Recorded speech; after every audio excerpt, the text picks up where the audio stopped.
Hello everyone. In this video, I am going to discuss about groups of units under multiplication modulo n. Here the set is units modulo n and the set units modulo n is denoted by u of n, and this set is defined as the elements of this set. I will call it as x, such that here the members of this set are relatively prime to this number n.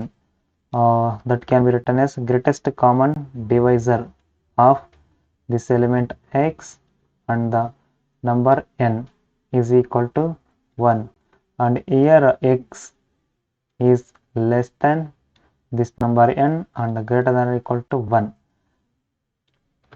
Here n is any positive integer, so the greatest common divisor of x comma n is equal to 1. That means these two numbers are relatively prime. So relatively prime ಅನ್ನೋದು ಏನಂತ ನೋಡೋಣ. So relatively prime ಅಂತಂದರೆ ಎರಡು ನಂಬರ್ನ relatively prime ಅಂತ ಹೇಳ್ಬೇಕಂತಂದರೆ greatest common divisor of, suppose I will take A and B, two numbers, A comma greatest common divisor of A comma B equal to 1 ಆಗಿರಬೇಕು. ಅಂದರೆ ಈಗ ಎರಡು ನಂಬರ್ಸ್ನ ಚೂಸ್ ಮಾಡ್ತೀನಿ, ಒಂದು 4 ಇನ್ನೊಂದು 9. ಈಗ 4ಗೆ ಡಿವೈಸರ್ಸ್ ಏನೇನು ಬರುತ್ತೆ, 1 2 4, ಆ್ಯಂಡ್ 9ಗೆ ಡಿವೈಸರ್ಸ್ 1 3 9. ಓಕೆ, ಈಗ ಕಾಮನ್ ಡಿವೈಸರ್ ಏನಿದೆ, 1 ಇದೆ, and this is the greatest common divisor. Okay, so ಹಾಗಾದರೆ greatest common divisor of 4 9 is equal to 1. Therefore we can say that 4 and 9 are relative prime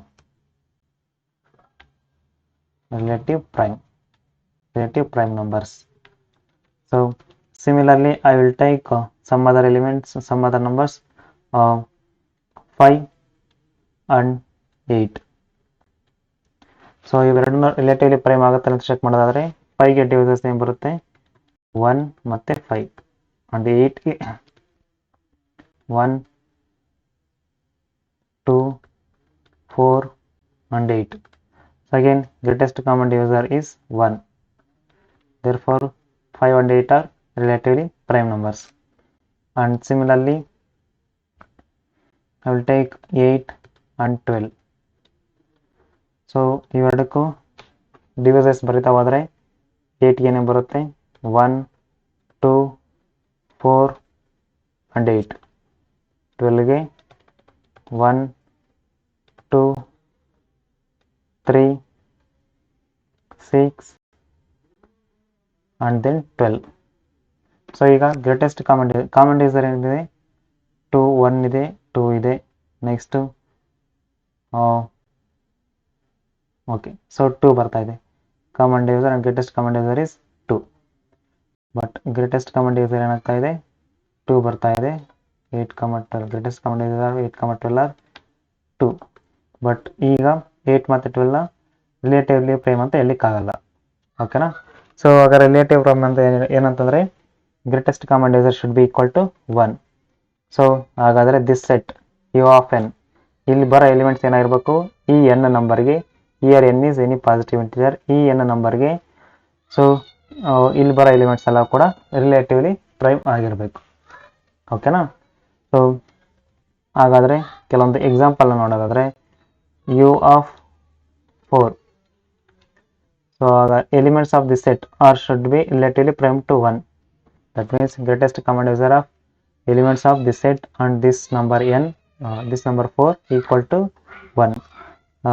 let's 1 ಬರುತ್ತಲ್ವಾ.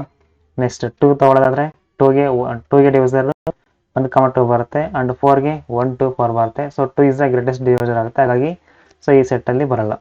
Next 3 ತೊಗೊಂಡ್ರೆ 3ಗೆ ಡಿವೈಸರ್ಸು 1 ಮತ್ತು 3, ಮತ್ತು 4ಗೆ 1 2 4 ಬರುತ್ತೆ. So common divisor, greatest common divisor 1 ಆಗುತ್ತೆ. So ಹಾಗಾದರೆ U of 4 is equal to 1 3. So this the units of model of 4. Okay, ಅದೇ ರೀತಿ U of 7 ಏನು ಬರುತ್ತೆ ಅಂತ ನೋಡೋದಾದರೆ, ಸೊ 7ಗೆ ರಿಲೇಟಿವ್ಲಿ ಪ್ರೈಮ್ ಆಗಿರೋಂಥ ನಂಬರು, ಸೊ 1 ಬರುತ್ತೆ. ಓಕೆ, ನೆಕ್ಸ್ಟ್ 2 ತಗೊಳ್ಳೋದಾದರೆ 2ಗೆ ಡಿವೈಸರ್ 1 2 ಬರುತ್ತೆ, 7ಗೆ 1 7 ಅಷ್ಟೇ. So greatest common divisor is 1. So 2 ಬರುತ್ತೆ. ಅದೇ ರೀತಿ 3 ಕೂಡ ಬರುತ್ತಾ? Okay, 3. Next 4 5 and 6.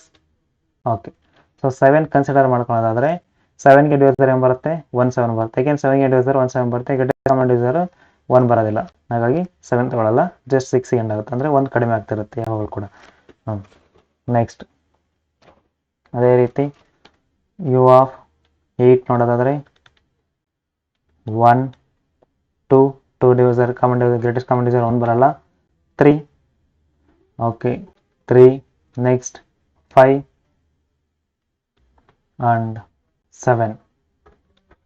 Okay, so ಹಾಗಾದರೆ ಗ್ರೇಟೆಸ್ಟ್ ಕಾಮನ್ ಡಿವೈಸರ್ ಏನಾಗುತ್ತೆ ಇದರಲ್ಲಿ? 7 ಮತ್ತು 8ಗೆ 1 ಆಗುತ್ತೆ. ಓಕೆ, ನೆಕ್ಸ್ಟ್ ಈಗ ಈ ಗ್ರೂಪ್ ಯು ಆಫ್ ಎನ್ ಅನ್ನೋದು with respect to multiplication modulo n group ಆಗುತ್ತೆ ಅನ್ನೋದನ್ನು ಪ್ರೂವ್ ಮಾಡಬೇಕು. ಸೊ ಮಲ್ಟಿಪ್ಲಿಕೇಶನ್ ಮಾಡಲು ಎನ್ ಅಂದರೆ ಸಪೋಸ್ ಈಗ U of 8 with respect to multiplication modulo 8 and similarly u of 7 with respect to multiplication model 7 and then u of 5 with respect to multiplication model 5. So this algebraic structure forms an group ಅಂತ prove ಮಾಡಬೇಕು. So ಅದಕ್ಕೆ ಏನು ಮಾಡ್ತೀವಿ, again Cayley's table use ಮಾಡಿಕೊಂಡು solve ಮಾಡಬೇಕು. ನಾನೀಗ ಒಂದು U of 12 ಈ ಸೆಟ್ ಕನ್ಸಿಡರ್ ಮಾಡ್ತೀನಿ. U of 12 is with respect to multiplication modulo 12. So you of 12 ಅಂತಂದರೆ ಎಲಿಮೆಂಟ್ಸ್ ಏನೇ ಬರುತ್ತೆ? U of 12 is equal to relatively prime to 12 ಆಗಿರಬೇಕು. 1. ನೆಕ್ಸ್ಟ್ 2 ಬರೋದಿಲ್ಲ, 3 12ನ ಡಿವೈಡ್ ಮಾಡುತ್ತೆ, ಹಾಗಾಗಿ 3 ಕೂಡ ಬರೋದಿಲ್ಲ. ನೆಕ್ಸ್ಟ್ 4 ಕೂಡ ಬರೋದಿಲ್ಲ, 5. ನೆಕ್ಸ್ಟ್ 7. ನೆಕ್ಸ್ಟ್ 8ಗೆ ಡಿವೈಸರ್ಸ್ 1 to 4 ಬರುತ್ತೆ. ಈಗೇನು 12ಅಲ್ಲೂ ಕೂಡ ಡಿವೈಸರ್ ಆಗುತ್ತೆ, ಹಾಗಾದರೆ 8 ಬರಲ್ಲ. 9 ಕೂಡ ಬರೋದಿಲ್ಲ, 10 ಕೂಡ ಬರೋದಿಲ್ಲ, 11. ಓಕೆನಾ, ಇಷ್ಟಲ್ವಾ? ಸೊ ಹಾಗಾದರೆ these all numbers, all elements are relatively prime to 12. ಈಗ this set is with respect to multiplication modulo 12 form an group, forms a group ಅಂತ ಪ್ರೂವ್ ಮಾಡಬೇಕು. ಸೊ ಈಗ ಪ್ರೂವ್ ಮಾಡೋದಕ್ಕೆ ಏನು ಮಾಡ್ತೀವಿ, ಕೇಲಿಸ್ ಟೇಬಲ್ನ ಯೂಸ್ ಮಾಡ್ಕೋಬೇಕು. ಸೊ ಕೇಲಿಸ್ ಟೇಬಲ್ ಬರೆಯೋದಾದರೆ ಈ ಎಲಿಮೆಂಟ್ಸ್ಗೆ ಏನು ಬರುತ್ತೆ? ಇಲ್ಲಿ ಕೆಲವೊಂದು ಎಕ್ಸಾಂಪಲ್ಸ್ ಇದ್ದಾವೆ, ನೋಡ್ಕೊಳ್ಳಿ. ಅಂದರೆ U of 2 U of 3 U of 4 ಎಲ್ಲದಕ್ಕೂ ಹೇಗೆ ಬರುತ್ತೆ ಅಂತಂದು. ಓಕೆನಾ, next U of 10 this with respect to multiplication modulo 12 forms an abelian group ಅನ್ನೋದನ್ನು ಪ್ರೂವ್ ಮಾಡಬೇಕು. ಓಕೆ, ಸೊ ಈಗ ಕೇಲಿಸ್ ಟೇಬಲ್ ಬರೆಯೋದಾದರೆ 1 into 1 ಇಲ್ಲೆಲ್ಲ ಕೂಡ ಎಲಿಮೆಂಟ್ಸು, ಇಲ್ಲಿ ಕೂಡ ಎಲಿಮೆಂಟ್ಸು, ಇಲ್ಲಿ ಆಪರೇಷನ್ ಮಲ್ಟಿಪ್ಲಿಕೇಶನ್ ಮಾಡಲ್ಲ 12. 1 into 1 1, 1 into 5 5, 1 into 7 7, 1 into 11 11. Okay, so I think ನೆನಪಿದೆ ಅನಿಸುತ್ತೆ ಮಲ್ಟಿಪ್ಲಿಕೇಶನ್ ಮಾಡೋ 12 ಇರೋದು, ಆಪರೇಷನ್ ಹೇಗೆ ಮಾಡಬೇಕು ಅಂತಂದು. ಓಕೆ, ನೆಕ್ಸ್ಟ್ 5 into 5 5, 5 into 5 25 ಆಗುತ್ತೆ. 12ಗಿಂತ ಜಾಸ್ತಿ ಬರುತ್ತೆ. ಈ 25ನ 12ಇಂದ ಡಿವೈಡ್ ಮಾಡಬೇಕು. ಸೊ 12ಇಂದ ಡಿವೈಡ್ ಮಾಡಿದಾಗ 12 2s 24 and the remainder is 1. So the value of 5 into 5 under multiplication ಮಾಡಲು 12 ಅಂತಂದರೆ 1. ನೆಕ್ಸ್ಟ್ 5 into 7 35 ಆಗುತ್ತೆ. 35ನ 12ಇಂದ ಡಿವೈಡ್ ಮಾಡಿದಾಗ 12 2s 24, 12 3s 36 ಆಗುತ್ತೆ. ಸೊ ಹಾಗಾಗಿ 12 2s 24 and the remainder is 11. Okay, so the value of 5 into 7 under multiplication ಮಾಡಲು 12 is 11. Next 5 into 11 55 ಆಗುತ್ತೆ. 55ಅನ್ನು 12ಇಂದ divide ಮಾಡಿದ್ರೆ 12 4s 48 and the remainder is 7. So the value of 5 into 11 under multiplication ಮಾಡೋ 12 ಅಂತಂದರೆ 7. So similarly 7 into 1 7, 7 into 5 again 35. So remainder ಏನು ಉಳಿಯುತ್ತದೆ 11. Next 7 into 7 49. 49ನ 12ಇಂದ divide ಮಾಡಿದರೆ 12 4 48. ಸೊ ರಿಮೈಂಡರು 1 ಉಳಿಯುತ್ತೆ. Next 7 into 11 77. ಸೊ ರಿಮೈಂಡರ್ ನೋಡ್ಕೊಳುತ್ತೆ 5. Next 11 into 1 11. So 11 into 5 55. So remainder is 7. 11 into 7 77. The remainder is 5.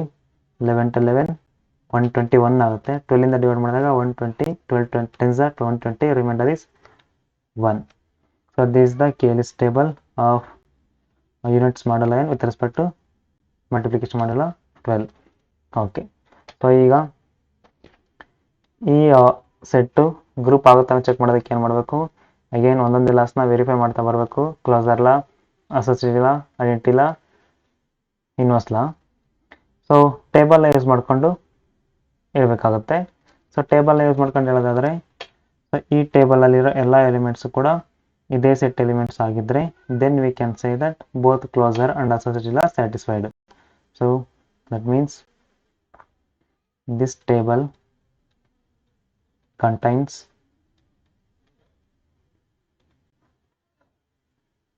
the elements of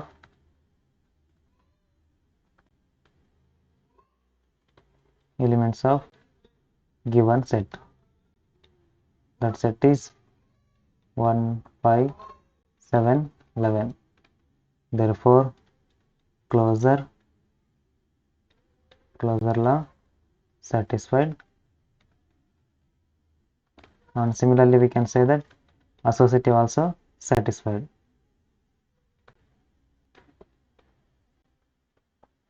For associativity we can take some elements and we can verify. Let's see some examples. 5 7 11 ಈ 3 elements ನೋಡಿ asset check ಮಾಡೋದಕ್ಕೆ ನೋಡೋಣ. Left hand side ಏನು ಬರುತ್ತೆ, 5 into operation ಇರೋದು into 12 7 multiplication ಮಾಡೋಲ್ಲ 12 11. Right hand ಸೈಡಲ್ಲಿ 5 multiplication ಮಾಡೋಲ್ಲ 12 7 ಮಲ್ಟಿಪ್ಲಿಕೇಶನ್ ಮಾಡೋಲ್ಲ 12 11. ಸೊ 7 ಇಂಟು 11 ಅಂಡರ್ ಮಲ್ಟಿಪ್ಲಿಕೇಶನ್ ಮಾಡೋ 12 ಏನು ವ್ಯಾಲ್ಯೂ ಬರುತ್ತೆ, 7 ಇಂಟು 11 ಅಂತಂದರೆ 5 ಬರುತ್ತೆ. ಓಕೆನಾ. ಸೊ 5 ಇಂಟು 5 ಅಂಡರ್ ಮಲ್ಟಿಪ್ಲಿಕೇಶನ್ ಮಾಡಲು 5 12 ಏನಾಗುತ್ತೆ, 5 ಇಂಟು 5 25. ಸೊ ಹಾಗಾದರೆ ರಿಮೈಂಡರು 1. ಸೊ ಇದ್ರ ವ್ಯಾಲ್ಯೂ 1 ಆಯಿತು. ಸೊ ರೈಟ್ ಹ್ಯಾಂಡ್ ಸೈಡಲ್ಲಿ ನೋಡೋದಾದ್ರೆ 5 ಇಂಟು 7 11 ಬರುತ್ತೆ. So 11 into 12 11. ಸೊ ಹಾಗಾದರೆ 11 ಇಂಟು 11 ಮಲ್ಟಿಪ್ಲಿಕೇಶನ್ ಏನಾಗುತ್ತೆ 1 ಬರುತ್ತೆ. So this implies left hand side is equal to right hand side associated words. Next third one, identity check ಮಾಡೋದಾದ್ರೆ, so we have to check for existence of identity in this table. So how to check identical row to this top row is first one. So the row obtained by 1 is identical to the top row. For identity, the row obtained by 1 is identical to the top row. Therefore identity element is 1, that is equal to 1. And the last law is inverse law. To check for inverse law we have to check every element as a inverse. So inverse law check ಮಾಡೋದಕ್ಕೆ every element ನ mark ಮಾಡ್ತಾ ಬನ್ನಿ ಈ table ಅಲ್ಲಿ. ಅಂದ್ರೆ identity element ಯಾವುದು 1 ಇಲ್ಲೊಂದಿದೆ, ಮತ್ತೆ second ರೋನಲ್ಲಿ ಇಲ್ಲಿದೆ, ಥರ್ಡ್ ರೋನಲ್ಲಿ ಇಲ್ಲಿ ಅಂಡ್ ಫೋರ್ತ್ ರಲ್ಲಿ ಇಲ್ಲಿ. ಓಕೆ, ಸೊ ಇನ್ವರ್ಸ್ ಚೆಕ್ ಮಾಡಿದ್ರೆ ಕರೆಸ್ಪಾಂಡಿಂಗ್ ಎಲಿಮೆಂಟ್ 1ಗೆ inverse 1, inverse of 1 is 1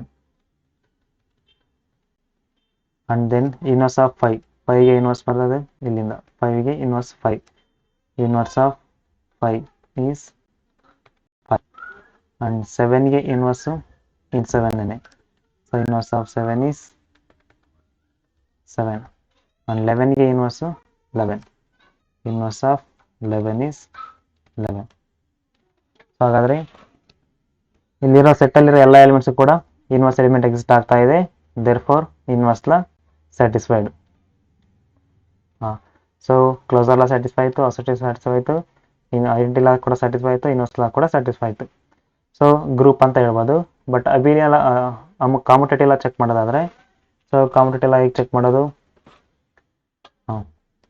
about the principal diagonal. ಈಗ this table is symmetric about the principal diagonal ಆಗಿದೆ ಚೆಕ್ ಮಾಡಬೇಕು. So 5 5 7 7 11 11 7 7 5 5 okay 11. So this table is symmetrical about the principal diagonal. This table is symmetrical about the principal diagonal.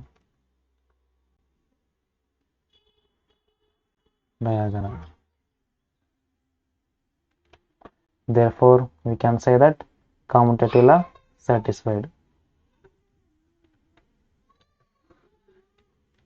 So ಹಾಗಾದ್ರೆ 5 laws satisfy ಆಗ್ತಾ ಇದೆ. Therefore, we can say that the set U of 12, that is 1 5 7 11 with respect to multiplication modulo 12 forms an abelian group. So ಇದೇ ರೀತಿ ಬೇರೆ ಬೇರೆ ಸೆಟ್ಸ್ನ ತಗೊಂಡು ಕೂಡ ನೀವು ಸಾಲ್ವ್ ಮಾಡ್ಕೋಬೋದು. ಅದರಲ್ಲಿ U of 7 with respect to multiplication modulo 7, U of 8 with respect to multiplication modulo 8, ಈ ರೀತಿ ಆಪ್ರೇಷನ್ಸ್ ತಗೊಂಡು ಕರೆಸ್ಪಾಂಡಿಂಗ್ ಗ್ರೂಪ್ಗೆ ಕರೆಸ್ಪಾಂಡಿಂಗ್ ಸೆಟ್ಸ್ಗೆ ಅಬಿಲಿಯನ್ ಗ್ರೂಪ್ ಆಗುತ್ತೆ ಅಂತ ಪ್ರೂವ್ ಮಾಡ್ಕೋಬೋದು. ಓಕೆನಾ? ಇದಿಷ್ಟು units of modulo n. Thank you.